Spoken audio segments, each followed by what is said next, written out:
Welcome to alpha 360 degree academy. Hello बच्चों, कैसे हो आप सभी? आई होप अच्छे होंगे। मुझे उम्मीद है आप सभी घर जाके अच्छे से छुट्टियां मना रहे होंगे। और यहाँ से आगे हम लास्ट टॉपिक जो पढ़ चुके हैं अपना, जब क्लासेज रेगुलर था उस टाइम पर लिविंग वर्ड, उस लिविंग वर्ड को मैं 1 घंटे के अंदर यानी कि 1 आवर के अंदर कंप्लीट पूरा एक बार रिवाइज कराने की कोशिश करूंगा बेटा। तो देखेंगे हम पहले लिविंग वर्ड की जब बात किया था, मैं सबसे पहले आपको बताया था बेटा, एक साइंटिस्ट का नाम बताया था।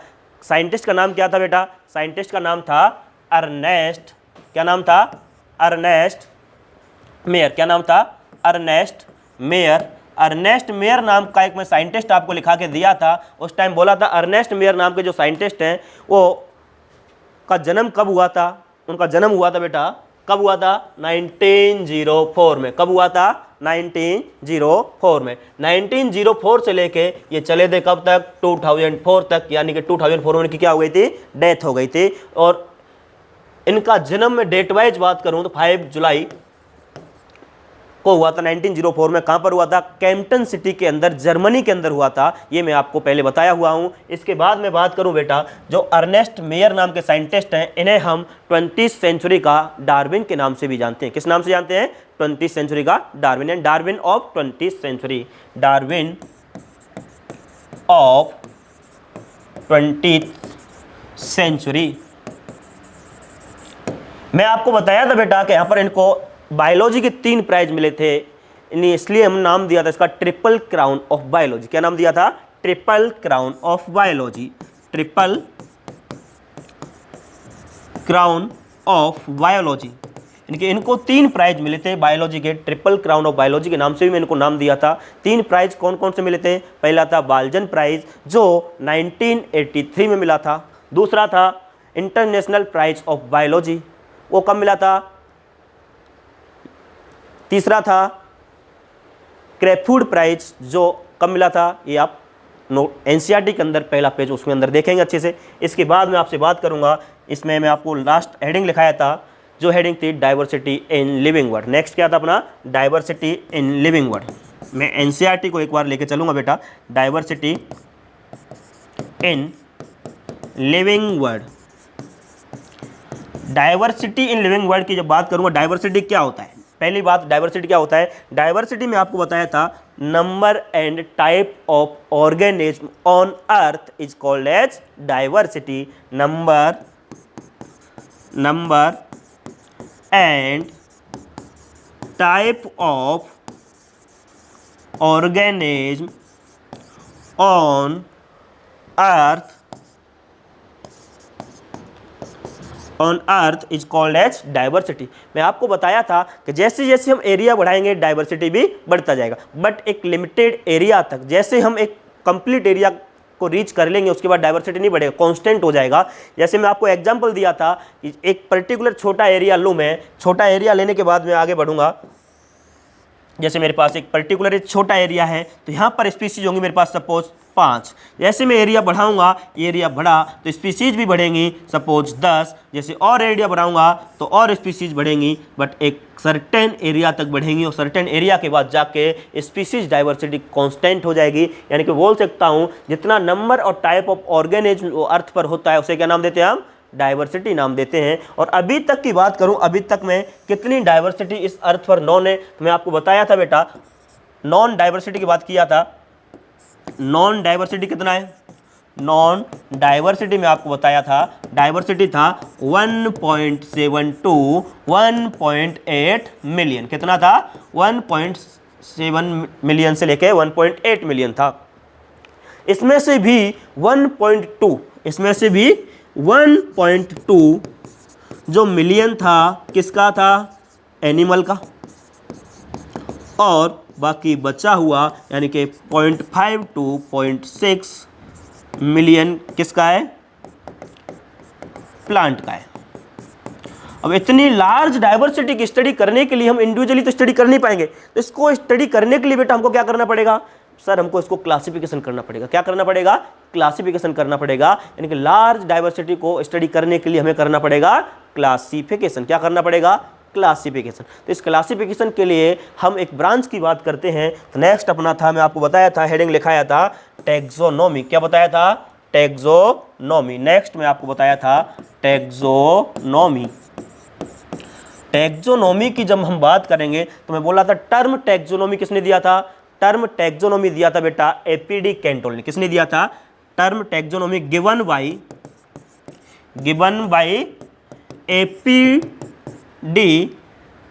APD Candolle.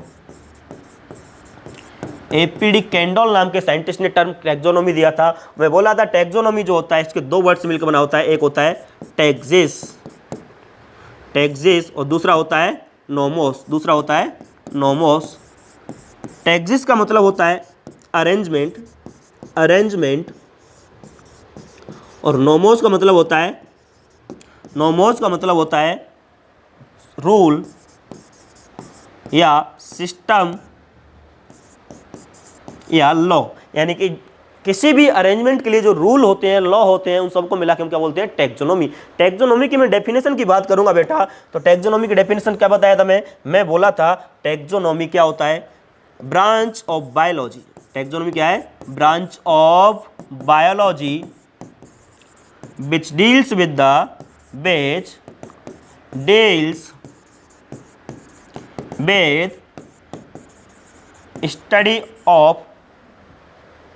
the study of identification, nomenclature and classification. Identification, nomenclature,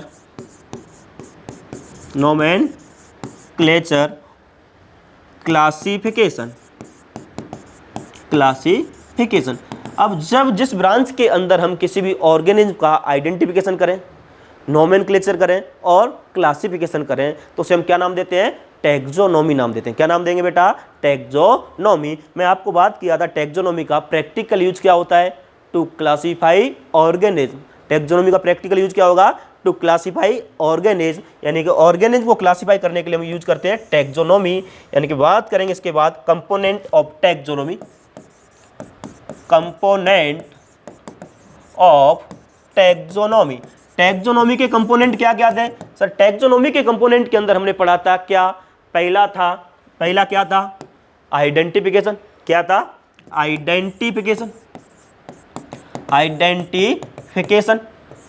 identification करने के लिए हमें क्या करने पड़ेंगे? कैरेक्टर्स की स्टडी करनी पड़ेगी। क्या करनी पड़ेगी?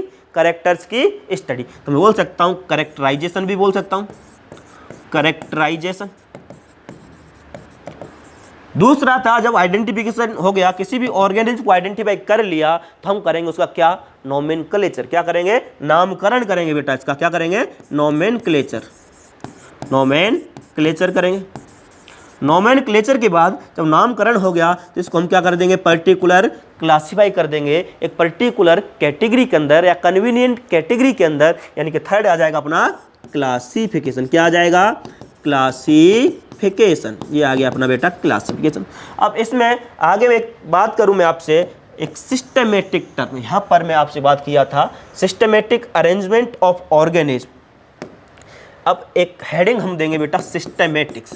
हमने हेडिंग दे रखी है सिस्टमेटिक्स। सिस्टमेटिक्स का मतलब क्या होता है? सिस्टमेटिक्स क्या होता है? सिस्टमेटिक की जब मैं बात करूंगा आपसे तो सिस्टमेटिक क्या होता है? पहली बात, सिस्टमेटिक टर्म किसने दिया? Term systematic was given by Carolus Linnaeus. किसने दिया था? लीनियस नाम के साइंटिस्ट ने क्या दिया था? सिस्टमेटिक टर्म दिया था। इसके बाद मैं बात करूं सिस्टमेटिक होता क्या है? सिस्टमेटिक क्या होता है? सिस्टमेटिक की बात करूंगा डाइवर्सिटी के साथ साथ जब फाइलोजेनी की मैं स्टडी करूंगा तो उसे बोल दूंगा मैं सिस्टमेटिक्स। क्या बोल दूंगा? सिस्टमेटिक्स। मैं बोल सकता हूं diversity along with phylogeny is called as systematic. But nowadays अभी की मैं बात करूं तो मैं क्या बोलूंगा? Taxonomy along with phylogeny. Phylogeny मतलब एवोल्यूशनरी रिलेशनशिप, यानी कि एंसेस्टर्स की स्टडी करना को हम बोलेंगे, क्या बोलेंगे? फाइलोजेनी। सिस्टमेटिक्स जो टर्म है दिया किसने था? कैरोलस लीनियस ने दिया था। इसके बाद मैं बात करूं आपसे सिस्टमेटिक्स जो टर्म होता है, जो ड्राइव कहां से होता है? एक टर्म होता है सिस्टेमा। सिस्टेमा टर्म से ड्राइव हुआ है कौन? सिस्टमेटिक्स। यानी कि इसकी जब डेफिनेशन की बात करूंगा, मॉडर्न डेफिनेशन हो जाएगी इसके taxonomy along with diversity, along with phylogeny, taxonomy along with phylogeny, उसको मैं नाम दे दूंगा क्या? सिस्टमेटिक्स। फाइलोजेनी क्या होता है बेटा? स्टडी ऑफ एंसेस्टर्स या फाइलोजेनेटिक रिलेशनशिप या इवोल्यूशनरी रिलेशनशिप। फाइलोजेनी मतलब इवोल्यूशनरी रिलेशनशिप। क्या हो जाएगा? इवोल्यूशनरी रिलेशनशिप को नाम दे दूंगा मैं फाइलोजेनी। ठीक है, अब टैक्सोनॉमी के अंदर बेटा हम तीन चीज की स्टडी करते हैं। अभी ऊपर बताया हूं क्या? आइडेंटिफिकेशन। क्या? आइडेंटिफिकेशन। दूसरा बोलो, दूसरा हो जाएगा नोमेनक्लेचर, नोमेनक्लेचर। और तीसरा हो जाएगा क्लासिफिकेशन। क्या हो जाएगा? क्लासिफिकेशन। इन सब की स्टडी करके किसी भी ऑर्गेनिज्म को अरेंजमेंट कर दे सिस्टमेटिक तरीके से तो उसे क्या बोल देते हैं? Systematics. Systematics term drive from सिस्टेमा। किससे आया है? सिस्टेमा से। तो सिस्टेमा जो वर्ड है कैसा वर्ड है? लैटिन वर्ड है। कौन सा वर्ड है? लैटिन वर्ड है। इसका मतलब होता है अरेंजमेंट, यानी कि सिस्टमेटिक अरेंजमेंट ऑफ ऑर्गेनिज्म। क्या मतलब होता है? Systematic arrangement of organism. Systematic arrangement of organism, arrangement of organism is called as systematic. Systematic term किसने दिया था? कैरोलस लिनियस ने। ध्यान रखना है बेटा। इसके बाद हम नेक्स्ट आगे बढ़े थे किसकी तरफ? नोमेनक्लेचर की तरफ। नोमेनक्लेचर की तरफ। जब नोमेनक्लेचर की मैं बात करूंगा तो नोमेनक्लेचर की बात करने से पहली बात, नोमेनक्लेचर क्या होता है? सर ऐसा नाम जो पूरे इस यूनिवर्स की बात करूं या मैं अर्थ की बात करूं या ऑल ओवर वर्ल्ड बात करूं तो वहां पर किसी भी ऑर्गेनिज्म को पर्टिकुलर एक नाम से जानना चाहिए। यानी कि ऐसा नहीं होना चाहिए कि प्लेस टू प्लेस वेरी नहीं करना चाहिए। यानी कि लातूर में एक अलग नाम है, लातूर के बाहर जाऊं तो वहां पर अलग नाम है, वहां से अलग अलग नाम है। यानी कि प्लेस टू प्लेस नाम वेरी नहीं करना चाहिए, लोकल नाम नहीं होना चाहिए। एक स्टैंडर्ड नाम दे दूं इसको, एक साइंटिफिक नाम दे दूं जिसको जितने भी साइंटिस्ट हैं या ऑल ओवर वर्ल्ड उसको एक ही नाम से जानना चाहिए, उसे बोलेंगे हम नोमेनक्लेचर। जैसे मैं मैंगो की बात करूं, मैंगो को हम कहीं आम बोलते हैं, कहीं अम्बा बोलते हैं, हर जगह अलग अलग नाम होता है। बट इसको मैं साइंटिफिक लैंग्वेज में बात करूंगा तो क्या बोलूंगा? Mangifera indica. क्या बोलूंगा? Mangifera indica. उसको all over world Mangifera indica के नाम से जाना जाता है। पर जब नोमेनक्लेचर की बात करूं तो नोमेनक्लेचर करने के लिए अलग अलग साइंटिस्ट ने अलग अलग अपनी हाइपोथेसिस दी। सबसे पहले बात करूं, ट्राइनोमियल नोमेनक्लेचर आया था। कौन सा आया था? Trinomial nomenclature. फिर उसके बाद पॉलिनोमियल नोमेनक्लेचर आया। उसके बाद आया था बाइनोमियल नोमेनक्लेचर।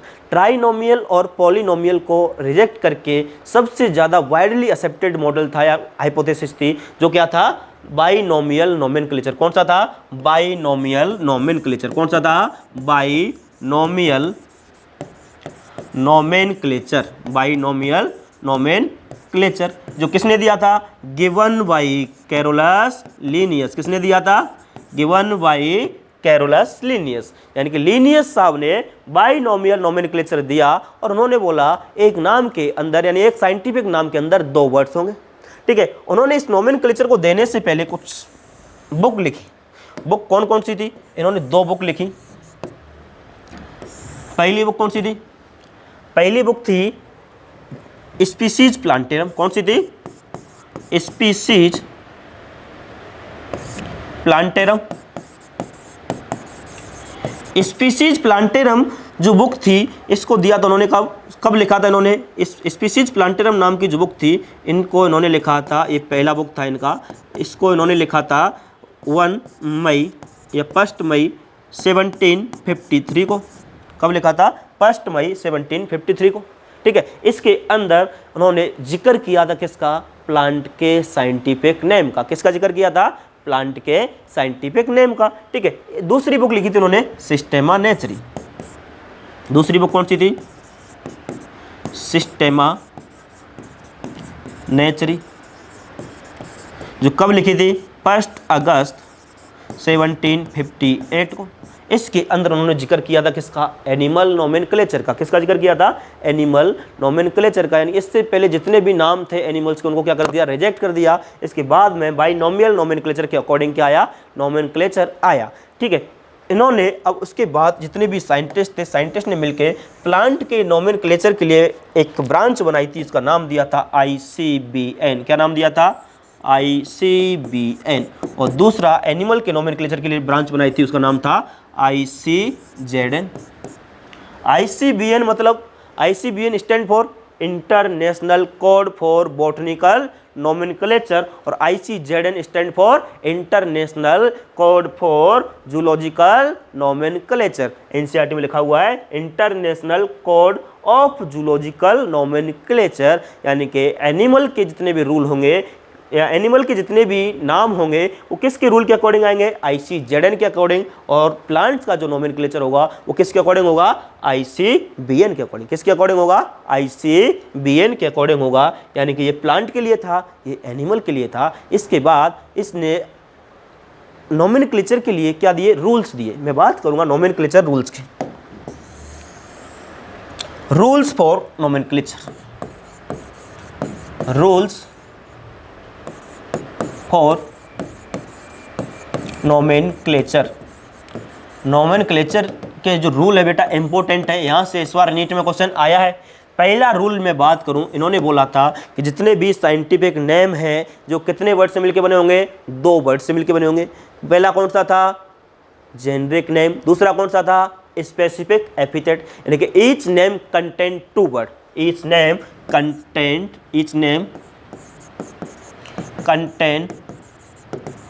2 वर्ड। पहला कौन सा होगा, जेनरिक नेम। कौन सा होगा, जेनरिक नेम। और दूसरा कौन सा होगा, स्पेसिफिक एपिथेट। दूसरा कौन सा था, स्पेसिफिक एपिथेट। इसके बाद इन्होंने बोला था कि जो जेनरिक नेम है, जेनरिक नेम का जो फर्स्ट लेटर है कैपिटल लेटर होना चाहिए। यानी जेनरिक नेम का फर्स्ट लेटर कौन सा होगा, कैपिटल लेटर होगा। बट स्पेसिफिक एपिथेट का जो फर्स्ट लेटर होगा वो स्मॉल लेटर होगा। फर्स्ट लेटर जेनरिक नेम का कैपिटल। जैसे मैं एक एग्जांपल लूँ, मैंजीफेरा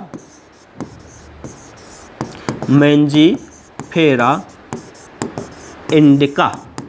इसके अंदर ये पहला नाम, ये क्या है, ये हो जाएगा मेरा जेनरिक नेम। क्या हो जाएगा, जेनरिक नेम। और इंडिका है, ये क्या है, स्पेसिफिक एपिथेट। क्या है, स्पेसिफिक एपिथेट। यानी कि जेनरिक नेम का पहला लेटर कैसा है, कैपिटल है। और स्पेसिफिक नेम का पहला लेटर क्या हो जाएगा, स्मॉल लेटर हो जाएगा। यानी पहला नाम जेनरिक नेम, दूसरा नाम स्पेसिफिक एपिथेट। पहले नाम का यानी पहले वर्ड का जो वर्ड होगा, यानी पहला जो अपने पास वर्ड है उसका पहला लेटर कैसा होगा, कैपिटल लेटर होगा। और इधर में जो दूसरा वर्ड था उसका पहला लेटर कैसा होगा, स्मॉल लेटर होगा। और उन्होंने बोला कि जो बॉटनिकल या साइंटिफिक नेम होता है उसको हम किस लैंग्वेज से ड्राइव करते हैं, लैटिन और ग्रीक लैंग्वेज से। क्यों, तीसरा रूल था कि जितने भी साइंटिफिक नेम होते हैं उनको हम लैटिन और ग्रीक लैंग्वेज से क्या करेंगे, ड्राइव करेंगे, उसी लैंग्वेज में लिखेंगे। क्यों, क्योंकि लैटिन और ग्रीक लैंग्वेज क्या होती हैं, डेड लैंग्वेज होती हैं। उनके अंदर कोई भी चेंज कर पाना अभी क्या है, पॉसिबल नहीं है। डेड लैंग्वेज के अंदर कोई भी चेंज नहीं हो सकता, इसलिए उसको हम लैटिन या ग्रीक लैंग्वेज में लिखते हैं। उसके अलावा उन्होंने बोला कि जो साइंटिफिक नेम था यदि उसको हम टाइप कर रहे हैं तो किस में लिखेंगे, इटैलिक्स में करेंगे। यदि हम टाइप करेंगे तो किस में करेंगे, इटैलिक में। टाइप करते टाइम किस में करेंगे, इटैलिक में। यदि टाइप कर रहे हैं तो हम इटैलिक्स में लिखेंगे। और लिख रहे हैं यदि बाई हैंड रिटर्न कर रहे हैं, बाई हैंड लिख रहे हैं, हैंड रिटर्न होगा तो हम क्या करेंगे, सेपरेटली अंडरलाइन करूंगा। जैसे मैं इधर में किया हूं, हाथ से लिखा हूं तो क्या कर दिया, मैं सेपरेटली अंडरलाइन कर दिया हूं, सेपरेटली अंडरलाइन किया हूं। इसी तरह से यहाँ पर एक लास्ट रूल की बात करूं तो इन्होंने बोला कि भाई जो स्पीसीज को डिस्कवर कर रहा है, इसने 9 नाम दिया है, उसका नाम भी हम लिख सकते हैं लास्ट में। जो किस फॉर्म में लिखेंगे, एब्रेटेड फॉर्म यानी कि शॉर्ट फॉर्म में। जैसे मैंजीफेरा इंडिका लिन लिखा मैं, ये लिन फॉर लीनियस। यहाँ पर मैं इसको अंडरलाइन नहीं करूँगा, यानी कि जो साइंटिस्ट का नाम जो होगा इन रोमन लैंग्वेज में लिखा, रोमन वर्ड्स में लिखा जाएगा। इसको ना मैं एब्रेटेड फॉर्म में इसको मैं इटैलिक्स में लिखूंगा, ना इसको अंडरलाइन करूंगा। इन जनरल रोमन में लिखूंगा किसको, साइंटिफिक नाम को, यानी कि मेंजीफेरा इंडिका, जो साइंटिस्ट का नाम था वो लिख दिया मैं लिन। क्या लिख दिया, लिन। तो यहाँ पर कंप्लीट होता है मेंजीफेरा इंडिका लिन, सबसे अच्छे से प्रॉपरली इस तरह से हम लिख सकते हैं। जब इसको मैं नाम लिखूंगा, पहला क्या बोला, साइंटिफिक नेम में 2 वर्ड्स होते हैं, पहला होगा जेनरिक नेम, दूसरा होगा स्पेसिफिक एपिथेट। इसके बाद में बोला जेनरिक नेम का पहला लेटर कैपिटल होगा और स्पेसिफिक एपिथेट का पहला लेटर क्या होगा, स्मॉल होगा। जब इसको हम लिखेंगे बाई हैंड तो उसको सेपरेटली अंडरलाइन करेंगे, बट जब इसको मैं टाइप करूंगा तो इसको मैं इटैलिक्स में टाइप करूंगा। इससे उसकी इटैलिक्स में टाइप करने का फ़ायदा क्या है, उसकी लैटिन ओरिजिन का पता चल सके। और जो इसके बाद में बात करूं मैं सेपरेटली अंडरलाइन करने के बाद, जब कोई साइंटिस्ट है जिसका डिस्कवरी किया जिस नेम का, उस साइंटिस्ट का नाम लिख सकता हूं मैं एब्रेटेड फॉर्म में। किसमें लिख सकता हूं, एब्रेटेड फॉर्म में, यानी कि शॉर्ट फॉर्म में। इन जनरल रोमन वर्ड में लिखेंगे, किसमें लिखेंगे, रोमन वर्ड्स के अंदर लिखेंगे, और उसको ना हम अंडरलाइन करेंगे, कुछ भी नहीं करेंगे, और एब्रेटेड फॉर्म में शॉर्ट फॉर्म में लिख देंगे। इसके बाद मैं बात करूं टोटोनोमिस, एनिमल के लिए जो वर्ड साइंटिफिक नेम यूज करते हैं उसके लिए टोटोनोमिस को अलाउ करता है ICZN, बट ICBN है जो टोटोनोमिस को अलाउ नहीं करता। जैसे मैं एक एग्जांपल आपको लूं, Mangifera Mangifera Mangifera Mangifera Mangifera Mangifera, क्या ये नाम पॉसिबल है अकॉर्डिंग टू ICBN? आंसर आएगा नो, क्योंकि यहाँ पर टोटोनोमिस अलाउ नहीं है। बट जब मैं बात करूंगा एनिमल के लिए, रेक्टस रेक्टस रेक्टस रेक्टस, क्या ये नाम पॉसिबल है सर? यस, क्योंकि जूलॉजी के अंदर टोटोनोमिस अलाउ है, यानी कि ICZN टोटोनोमिस को एक्सेप्ट करता है। इतनी बात समझ में आई बेटा? आप नोट्स पढ़ते जाएंगे साथ साथ तो आपको ये चीज़ें देखने को मिलेंगी। यानी यहाँ पर नोमेनक्लेचर होता है, नोमेनक्लेचर के बाद हम जाते हैं बेटा किधर, क्लासिफिकेशन की तरफ। किधर जाते हैं, क्लासिफिकेशन की तरफ। नोमेनक्लेचर के बाद जाएंगे हम क्लासिफिकेशन। क्लासिफिकेशन की जब मैं बात किया था तो क्लासिफिकेशन में क्या क्या बताया था? पहली बात तो क्लासिफिकेशन क्या होता है sir, arrangement of organism in suitable और convenient categories is called as classification. पहले उसका मैं करूंगा करेक्टराइजेशन, करेक्टर्स की स्टडी करूंगा, उसके बाद उसका आइडेंटिफिकेशन करूंगा, उसके बाद उसका नोमेनक्लेचर करूंगा, फिर इसको मैं क्लासीफाई कर दूंगा कन्वीनियंट कैटेगरीज के अंदर जहां पर वो अपने आप को अरेंज कर पाता है। इससे मैं बात करूं क्लासिफिकेशन की, तो सबसे पहला क्लासिफिकेशन की बात करूं, फर्स्ट क्लासिफिकेशन जब हम इस अर्थ पे थे, सिविलाइजेशन नहीं हुआ था, पहले क्लासिफिकेशन हम जब जंगल में रहते थे बेटा, जंगल में रहते थे तो कैसे क्लासीफाई किया था? On the basis of need, on the basis of need classify किया था। यानी कि जिससे हमको खाना मिल रहा है फूड वाला, जिससे हमको कपड़ा मिल रहा है, यानी कि बॉडी को कवर करने के लिए यहाँ से बड़ी बड़ी लीव्स हैं जिससे हम बॉडी को कवर करते हैं उसको बोलते हैं क्लॉथ्स। इससे हमको प्रोटेक्शन मिलता, प्रोटेक्शन के लिए यूज़ करते हैं, जिस पर हम रहते थे उसे बोल देते थे हम शेल्टर वाला। ठीक है, इसके बाद फर्स्ट साइंटिफिक क्लासिफिकेशन आया था। क्लासिफिकेशन सिस्टम के लिए मैं आपको पहला बताया था on the basis of need, on the basis of need. दूसरा फर्स्ट साइंटिफिक क्लासिफिकेशन बताया था, फर्स्ट साइंटिफिक क्लासिफिकेशन बताया था। दूसरा आर्टिफिशियल क्लासिफिकेशन बताया था, आर्टिफिशियल क्लासिफिकेशन बताया था, जिसको कैरोलस लिनियस ने दिया था on the basis of superficial morphological character. ठीक है, और फर्स्ट साइंटिफिक क्लासिफिकेशन को देने वाले कौन थे? अरिस्टोटल, जिनको मैं father of zoology and father of biology के नाम से भी जानता हूं। उन्होंने ऑर्गेनिज्म को 2 पार्ट में डिवाइड किया, यानी प्लांट और एनिमल। प्लांट को उन्होंने 3 क्लासेज में क्लासीफाई किया था, हर्ब, सर्व और ट्री। और एनिमल को उन्होंने अगेन 2 पार्ट में डिवाइड किया, विद आरबीसी और विदाउट आरबीसी। विद आरबीसी वाले को नाम दिया था उन्होंने इनैमा, और विदाउट आरबीसी नाम क्या नाम दिया था? एनैमा। क्या नाम दिया था? एनैमा। विद आरबीसी वाले को इनैमा, विदाउट आरबीसी वाले को एनैमा। ठीक है, इसके बाद आर्टिफिशियल की मैं बात किया, सुपरफिशियल मॉर्फोलॉजिकल कैरेक्टर के बेसिस पर उन्होंने क्लासीफाई किया था, बट इनसे ड्रॉबैक रह गए। इन्होंने क्या ड्रॉबैक रख दिया कि सर इन्होंने क्लोजली रिलेटेड स्पीसीज को सेपरेट कर दिया। क्या कर दिया? क्लोजली रिलेटेड सेपरेट वो स्पीसीज क्या कर दिया? आइसोलेट कर दिया।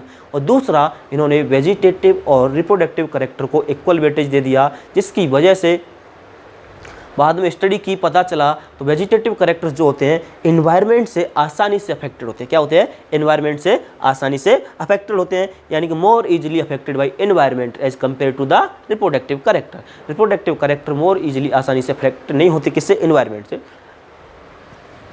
इसके बाद चौथा बोला था मैं नेचुरल सिस्टम ऑफ क्लासिफिकेशन। कौन सा बोला था? Natural system of classification. इसके बाद नेक्स्ट बोला था मैं फाइलोजेनेटिक वाला। नेचुरल किसने दिया था? बेंथम एंड हुकर ने। Phylogenetic system of classification.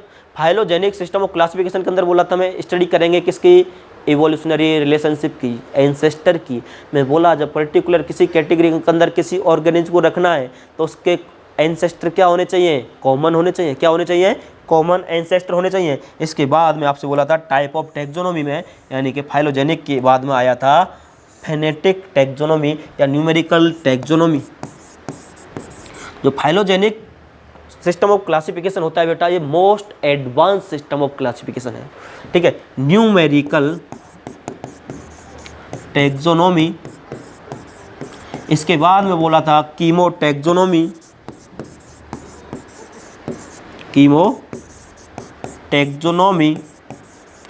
इसके बाद बोला था मैं साइटोटैक्सोनॉमी। क्या बोला था? साइटोटैक्सोनॉमी,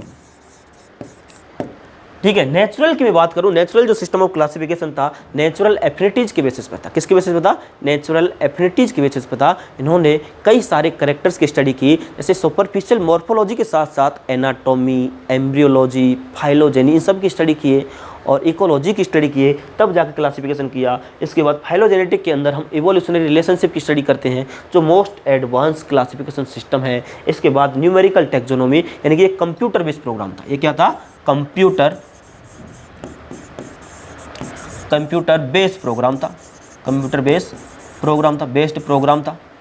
इसमें क्या किया हमने? जितने भी सुपरफिशियल मॉर्फोलॉजिकल कैरेक्टर थे उनको क्या किया? एक इक्वल वेटेज दिया, हर एक को एक कोड असाइन कर दिया। क्या कर दिया? हर एक को कोड असाइन कर दिया और कंप्यूटर में डाटा फीड कर दिया और उसके बेसिस हमने क्या कर दिया? क्लासिफाई कर दिया। उसे बोला था फेनेटिक न्यूमेरिकल टैक्सोनॉमी या फेनेटिक टैक्सोनॉमी। इसके बाद कीमो टैक्सोनॉमी, कि जब किसी भी ऑर्गेनिज्म प्लांट से जो केमिकल निकलता है उस केमिकल के बेसिस पे मैं क्लासिफाई करूँ तो उसे क्या बोल दूंगा?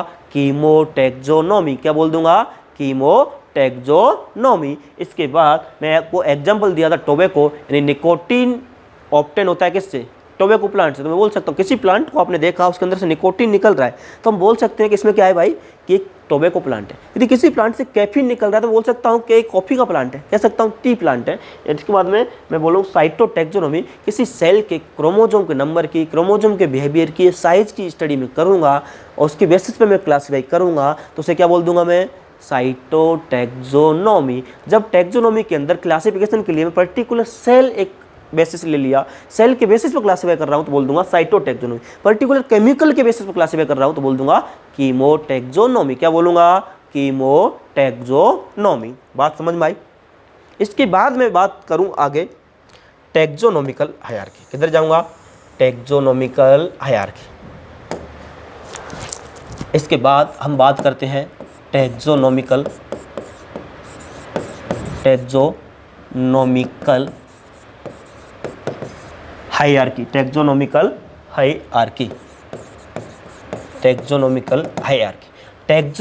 हायरार्की मतलब क्या होता है बेटा? टैक्सोनॉमिकल हायरार्की के अंदर बात करूं मैं, ऐसे हम इकोलॉजिकल हायरार्की बात करते हैं, टैक्सोनॉमिकल हायरार्की। टैक्सोनॉमिक में अभी बताया आपको क्या होता है? Study of identification, nomenclature and characterization, वो classification is called as taxonomy. But यहाँ पर मैं बात करूँ टैक्सोनॉमिकल हायरार्की, यानी arrangement of categories is called as taxonomical hierarchy, यानी कि असेंडिंग और descending arrangement of category is called as taxonomical hierarchy. Ascending and descending arrangement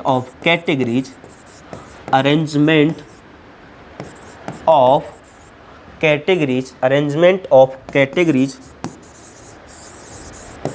is called as taxonomical hierarchy. In general बात करूंगा बेटा तो मैं क्या बोलूंगा, टैक्सोनॉमिक हायरार्की को मैं किधर से लिखूंगा, डिसेंडिंग अरेंजमेंट करूंगा। इन जनरल बात करूँ, इन जनरल मैं कैसे लिखूंगा, डिसेंडिंग लिखूंगा। इन जनरल मैं डिसेंडिंग अरेंजमेंट लिखूंगा किसका, कैटेगरी का। बट दोनों को ही मैं टैक्सोनॉमिकल हायरार्की बोल सकता हूँ, असेंडिंग भी लिख सकता हूँ और डिसेंडिंग भी लिख सकता हूँ। सर टैक्सोनॉमिक कैटेगरीज कौन सी है, कैटेगरीज की हम बात करेंगे तो मेरे पास कैटेगरी हमने बात की थी, कैटेगरी कितनी थी हमारे पास, टोटल कितनी कैटेगरी थी बेटा, 7 ऑब्लिगेट कैटेगरीज थी। कितनी थी कैटेगरीज की मैं बात करूं तो टोटल मेरे पास कितनी थी, 7 ऑब्लिगेट कैटेगरी थी, 7 ऑब्लिगेट कैटेगरीज थी। उसके अलावा कोई ऐसा पर्टिकुलर कैटेगरी नहीं था, सब कैटेगरीज थी, बट 7 मेरे पास क्या है, ऑब्लिगेट कैटेगरी हैं। वो कौन कौन सी हैं, मैं इसको आपके सामने असेंडिंग ऑर्डर में लिखूं तो चलेगा बेटा। इन जनरल लिखते हैं तो हम कहाँ से लिखते हैं सर, इन जनरल हम लिखते हैं इसको डिसेंडिंग ऑर्डर में। किस में लिखते हैं, डिसेंडिंग ऑर्डर में। बट मैं आपके सामने इसको असेंडिंग से लेके जाऊंगा। असेंडिंग कहाँ से, सबसे स्मॉलेस्ट यूनिट से लेके जाऊंगा। सबसे स्मॉलेस्ट यूनिट होता है बेटा क्या, स्पीसीज। क्या होता है, स्पीसीज। स्पीसीज मिलके, कई सारे स्पीसीज मिलके क्या बनाएंगे बेटा, स्पीसीज के बाद हम जाएंगे, क्या बनेगा, जीनस बनेगा। जीनस के बाद क्या आएगा बेटा, फैमिली आएगी। फैमिली कई सारी मिलने के बाद बनाएंगी ऑर्डर। क्या बनाएंगी, ऑर्डर। और कई सारे ऑर्डर मिलके क्या बनाएंगे, क्लास। क्या बनाएंगे, क्लास। और कई सारे क्लास मिलके क्या बनाएंगे, कई सारे क्लास मिलके डिवीजन और फाइलम बनाएंगे। क्या बनाएंगे, डिवीजन और फाइलम। डिवीजन यूज करूंगा मैं प्लांट के लिए, फाइलम वर्ड यूज करूंगा मैं एनिमल के लिए। और कई सारे डिवीजन और फाइलम मिलकर क्या बनाते हैं, किंगडम बनाते हैं। क्या बनाते हैं, किंगडम। ठीक है, जब स्पीसीज की बात करूंगा बेटा, species is the smallest unit of taxonomy. Smallest unit of taxonomy. इसका रियल एग्जिस्टेंस है, इसका रियल एग्जिस्टेंस है।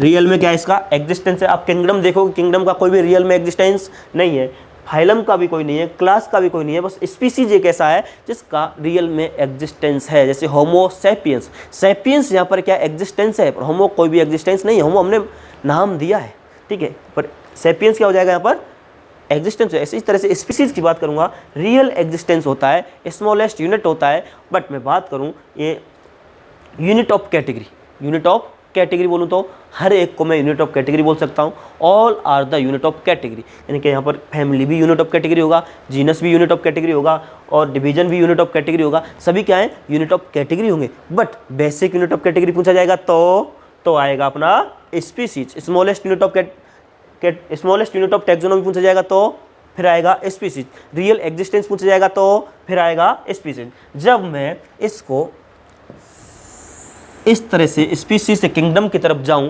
यानी कि मैं इसको क्या बोलूं, असेंडिंग या डिसेंडिंग, असेंडिंग बोलूं। क्या बोलूं, असेंडिंग बोलूं। तो असेंडिंग जब जाऊंगा स्पीसीज किंगडम की तरफ तो कॉमन कैरेक्टर क्या होंगे, कॉमन कैरेक्टर क्या हो जाएंगे बेटा, डिक्रीज हो जाएंगे। कॉमन कैरेक्टर, कॉमन कैरेक्टर क्या हो जाएंगे, डिक्रीज हो जाएंगे। कॉमन कैरेक्टर क्या हो जाएंगे, कम। सबसे ज़्यादा कॉमन कैरेक्टर कहाँ मिलेंगे, हाईएस्ट कॉमन कैरेक्टर कहाँ मिलेंगे, स्पीसीज के अंदर। हाईएस्ट कॉमन कैरेक्टर मिलेंगे। सबसे कम कॉमन कैरेक्टर कहाँ मिलेंगे, किंगडम के अंदर। हाईएस्ट कैटेगरी है, क्या है, हाईएस्ट कैटेगरी है, कैटेगरी है। बट कॉमन कैरेक्टर यहाँ पर क्या है, लॉ कॉमन कैरेक्टर। सबसे कम common character, less common character है। क्या है यहाँ पर, लेस कॉमन कैरेक्टर है, less common character, less common character है। ठीक है, अब मैं यदि बात करूं सर किंगडम से मैं स्पीसीज की तरफ आऊंगा तो इसे क्या बोलूंगा, ये है डिसेंडिंग अरेंजमेंट ऑफ कैटेगरी। क्या है, descending arrangement of category. But मैं किंगडम से स्पीसीज की तरफ आऊंगा तो कॉमन कैरेक्टर बढ़ेंगे या घटेंगे, कॉमन कैरेक्टर बढ़ जाएंगे, इंक्रीज कॉमन करेक्टर, क्या हो जाएंगे, कॉमन करेक्टर इंक्रीज हो जाएंगे, बढ़ जाएंगे, कॉमन करेक्टर बढ़ जाएंगे। कहाँ पर, जब मैं किंगडम से स्पीसीज की तरफ आऊँगा। तो इसके बाद मैं आपको एग्जाम्पल भी कई सारे लिया था। अब इसके बाद मैं बात करूँ आपसे स्पीसीज की। स्पीसीज क्या है सर, ये फंडामेंटल मॉर्फोलॉजिकल सिमिलरिटीज़ की बेसिस पर हम ऑर्गेनिज्म की बात करेंगे। स्पीसीज है fundamental morphological similarities is called as species. ऐसे बहुत सारे ऑर्गेनिज्म हैं वो फंडामेंटली क्या सिमिलर हैं और वो एक दूसरे के साथ इंटरब्रीड कर सकते हैं और उनको मैं मॉर्फोलॉजिकल करेक्टर के बेसिस पर आइसोलेट कर सकता हूँ, तो उसे बोलूँगा मैं स्पीसीज। क्या बोलूँगा, स्पीसीज। क्या बोलूँगा, स्पीसीज। स्पीसीज कोई नाम बताएंगे आप? Yes sir, indica, sapiens, aestivum, ये सब क्या है, स्पीसीज है। अब इसके बाद मैं बात करूं, नेक्स्ट आएगा अपना जीनस। पहला मैं बात कर लिया स्पीसीज का। स्पीसीज की बात किया, क्या बोला, फंडामेंटल मॉर्फोलॉजिकल सिमिलरिटीज होनी चाहिए इनके अंदर, फंडामेंटल मॉर्फोलॉजिकल सिमिलरिटीज होनी चाहिए। दूसरा क्या बोला, ये एक दूसरे के साथ इंटरब्रीड करने चाहिए, कैन इंटरब्रीड करके ये प्रोड्यूस करें क्या, फर्टाइल स्पीसीज प्रोड्यूस करें। और इसको मैं मॉर्फोलॉजिकली बेसिस पे क्या कर सकता हूँ, क्लासीफाई कर सकता हूँ। मॉर्फोलॉजी बेसिस क्या कर सकता हूँ, क्लासीफाई कर सकता हूँ। इसको मैं क्लासीफाई कर सकता हूँ किस पर, मॉर्फोलॉजिकल बेसिस के बेसिस पर। इसके बाद मैं जाऊँगा बेटा नेक्स्ट जीनस की तरफ। जीनस क्या होगा, बहुत सारी स्पीसीज को कंप्राइज करके क्या कर सकता हूँ मैं, कंप्राइज करके मैं जीनस बना सकता हूँ। बहुत सारे जीनस, मैं एग्जांपल लूँ, सोलेनम ट्यूबेरोसम। क्या बोलूँ, सोलेनम ट्यूबेरोसम। सोलेनम की जब मैं बात करूँगा, सोलेनम क्या हो जाएगा यहाँ पर, जीनस। ट्यूबेरोसम क्या है यहाँ पर, स्पीसीज। सोलेनम नाइग्रम क्या है, स्पीसीज। सोलेनम क्या है, जीनस। सोलेनम मेलोंजियाना क्या है यहाँ पर, स्पीसीज। कई सारी स्पीसीज मिलकर क्या बनाती हैं, जीनस बनाती हैं। इसके बाद कई सारे जीनस मिलकर क्या बनाएंगे, फैमिली। क्या बनाएंगे, फैमिली। यानी कि बहुत सारे जीनस को मिला के मैं फैमिली बनाऊंगा। एक लाइन एनसीईआरटी में दी हुई है कि सिमिलरिटीज जो होंगी एक जीनस के अंदर, जो स्पीसीज उनके अंदर ज़्यादा होंगी as compare to other genera. ठीक है, इसको आप अच्छे से पढ़ेंगे। इसके बाद फैमिली के अंदर क्या होगा, कई सारी कंप्राइजेज मॉर्फोलॉजिकल और रिप्रोडक्टिव कैरेक्टर्स की जब स्टडी करूंगा, उसके बेसिस में क्लासीफाई करूंगा, तो उसको बोल दूंगा मैं फैमिली। कई सारी फैमिली मिलके, फैमिली की मैं बात करूं, फैमिली क्या है, एग्जांपल बताऊं सर, सोलेनेसी, ब्रेसिकेसी, एस्ट्रेसी, पोएसी। इसके सफिक्स में क्या लगेगा, ACE लगेगा। और इसके बाद आता है ऑर्डर्स की बात करूं, ऑर्डर कई सारे एग्रीगेट फैमिलीज मिलके, कई सारी फैमिलीज मिलके ऑर्डर बनाते हैं। जैसे ऑर्डर की बात करूँ, सेपेंडियल्स, पोएल्स, इसमें एल्स क्या लगेगा, यहाँ पर सफिक्स लगेगा, उसे बोलूँगा मैं ऑर्डर। कई सारे ऑर्डर मिलके क्या बनाएंगे, क्लास। कई सारी क्लास मिलके क्या बनाएंगी, बोलो, डिवीजन या फाइलम। कई सारे डिवीजन और फाइलम मिलकर क्या बनाएंगे, किंगडम। क्या बनाएंगे, किंगडम। ठीक है, किंगडम मैं बोला था हाईएस्ट कैटेगरी होता है। इसके बाद अपनी एनसीईआरटी में एक टेबल दिया हुआ है, उस टेबल की बात करूं तो मेरे पास इस तरह से एक टेबल दिया हुआ है। उस टेबल में 4 नाम दिए हुए बेटा।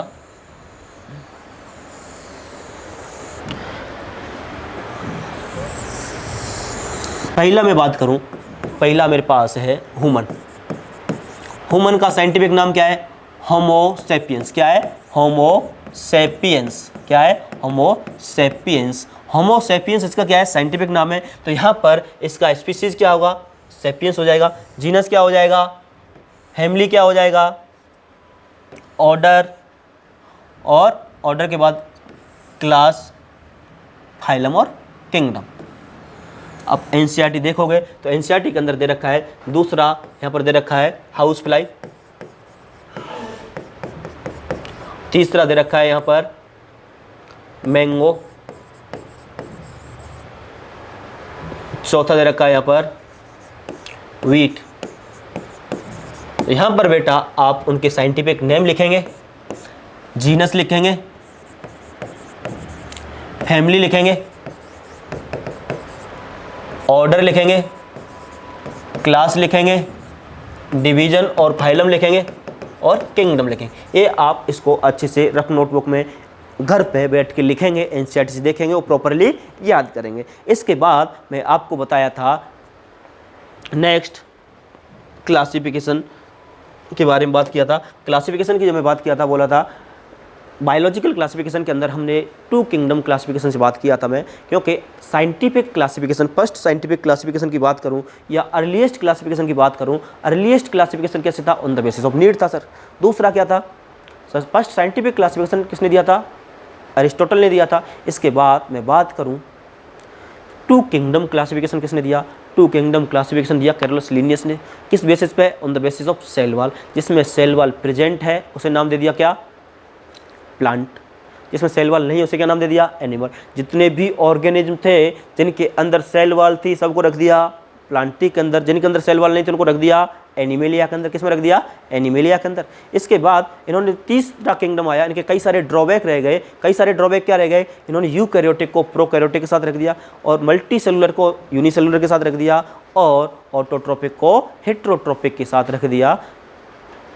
ठीक है, ऑटोट्रोपिक को हेट्रोट्रोपिक के साथ रख दिया। तो इनको सोल्व करने के लिए आगे वन बाई वन क्या आए, कई सारे साइंटिस्ट ने अपना अपना क्लासिफिकेशन सिस्टम दिया। जैसे 3 kingdom classification, 4 kingdom classification, 5 kingdom classification. 3 kingdom classification में आया था तो तीसरा किंगडम कौन सा बना था, किंगडम प्रोटिस्टा। कौन सा बना था, किंगडम प्रोटिस्टा बना था। किंगडम प्रोटिस्टा को किसने दिया था, किसने बनाया था, साइंटिस्ट का नाम क्या था बेटा, किंगडम प्रोटिस्टा बनाया था अर्नेस्ट हैकल ने। इसके बाद 4 किंगडम क्लासिफिकेशन आया था, उसके अंदर कौन आए थे, कोपलैंड, उन्होंने किंगडम मोनेरा बनाया था। इसके बाद 5 किंगडम क्लासिफिकेशन जो वाइडली एक्सेप्टेड है, इसको दिया था आर.एच. व्हिटेकर ने। किसने दिया था, आर.एच. व्हिटेकर ने दिया था। कब दिया था, 1969 में। उन्होंने 5 किंगडम बनाए। कौन कौन से बनाए, पहला था मोनेरा, दूसरा प्रोटिस्टा, तीसरा फंजाई, चौथा प्लांटी, पांचवा एनिमेलिया। तो उन्होंने 5वां किंगडम कौन सा बनाया, किंगडम फंजाई, जो प्लांटी के अंदर से सेग्रीगेट किया, अलग किया। क्योंकि प्लांटी के अंदर भी सेल वॉल थी, फंजाई के अंदर भी सेल वॉल थी, तो उसमें से फंजाई को क्या किया, अलग किया। फंजाई की जो सेल वॉल थी काइटिन की बनी थी, प्लांटी की सेल वॉल थी जो सेलुलोज की बनी थी। फंजाई हेट्रोट्रोपिक था, प्लांटी ऑटोट्रोपिक था। फंजाई क्या था, हेट्रोट्रोपिक, प्लांटी क्या था, ऑटोट्रोपिक। ठीक है, अब मैं बात करूं वन बाई वन हर एक करेक्टर की। तो किंगडम मोनेरा के अंदर कौन आया था बेटा, किंगडम मोनेरा के अंदर प्रोकैरियोटिक आए थे। कौन आए थे, प्रोकैरियोटिक। और उसके अंदर यूनिसेलुलर आए थे। ऑटोट्रोपिक भी हो सकते हैं, हेट्रोट्रोपिक भी हो सकते हैं। उसके बाद मैं बोलूँ आपसे, ऑटोट्रोपिक हेट्रोट्रोपिक के अलावा सेल वॉल होगी एक्सेप्ट माइकोप्लाज्मा, एक्सेप्ट माइकोप्लाज्मा। इसके बाद अगली बात करूं प्रोटिस्टा की।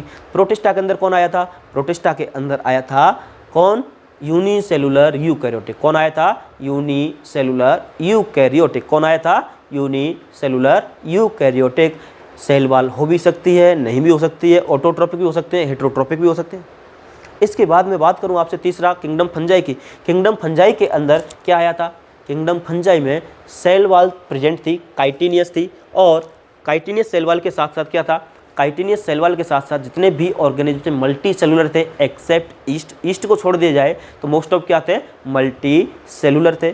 और सभी हेट्रोट्रोपिक थे, सेप्रोफाइट या पैरासाइट हो सकते हैं। इसके बाद प्लांटी की बात करूंगा। प्लांटी के अंदर multi cellular autotrophic cellulosic cell wall आपको देखने को मिलेगी। और इसके बाद प्लांटी की बात करूं, प्लांटी के अंदर हमने क्या देखा था सर, प्लांटी के बाद एनिमेलिया, एनिमेलिया की मैं बात करूंगा तो एनिमेलिया हमने क्या देखा था, मल्टी सेलुलर देखा था, विदाउट सेल वॉल देखा था, यूकैरियोटिक सेल देखी थी, ठीक है, हेट्रोट्रोपिक देखा था। ये 5 किंगडम क्लासिफिकेशन की बात हो गई थी। 5 किंगडम क्लासिफिकेशन के बेसिस क्या थे सर, पहला था मोड ऑफ न्यूट्रिशन, दूसरा क्या था टाइप ऑफ सेल, तीसरा क्या था बॉडी ऑर्गेनाइजेशन, चौथा क्या था फाइलोजेनेटिक रिलेशनशिप, पांचवा क्या था रिप्रोडक्शन। सबसे लिस्ट बात करूं, सबसे कम वेटेज किसको दिया इन्होंने, रिप्रोडक्शन को दिया। सबसे सबसे ज़्यादा किसको दिया, सबसे ज़्यादा दिया था इन्होंने mode of nutrition, type of cell, body organisation. इसके बाद हम लास्ट आगे गए थे वायरस, वायरॉइड, लाइकेंस की तरफ। तो वायरस की मैं आपसे बात किया था, आप नोटबुक देखते चलेंगे। तो वायरस के अंदर मैं बोला था आपको कि वायरस जो है, वायरस की बात करें तो वायरस क्या है, नॉन लिविंग ऑर्गेनिज्म है या लिविंग ऑर्गेनिज्म है। इसके बारे में हमें अभी कह नहीं सकता, क्योंकि लिविंग कब बोलूँगा सेल के अंदर, और नॉन लिविंग कब बोलूँगा सेल के बाहर। ये इनसाइड द सेल जाएगा तो इसे लिविंग बोल दूंगा, आउटसाइड द सेल जाएगा तो इसे नॉन लिविंग बोल दूंगा, ठीक है। इसके बाद बेटा आगे के अच्छे से नोट्स आप पढ़ लेंगे और बाकी आप आके रिवीजन करके आएंगे और बाकी आप बात करेंगे आगे। ठीक है, थैंक यू।